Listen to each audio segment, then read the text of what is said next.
this video, we'll learn how to create a Messenger account for kids on Facebook using a PC.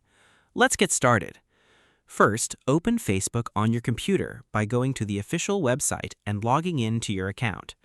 Once you're logged in, look at the left-hand side menu on the screen.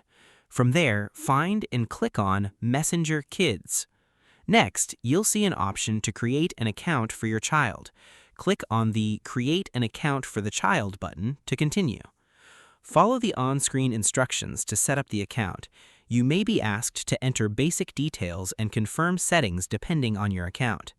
And that's it. You've successfully created a Messenger Kids account through Facebook. Now your child can safely connect with approved friends and family members in a controlled environment. Thanks for watching. If you found this video helpful, don't forget to like, subscribe, and turn on notifications for more useful Facebook tutorials. See you in the next video.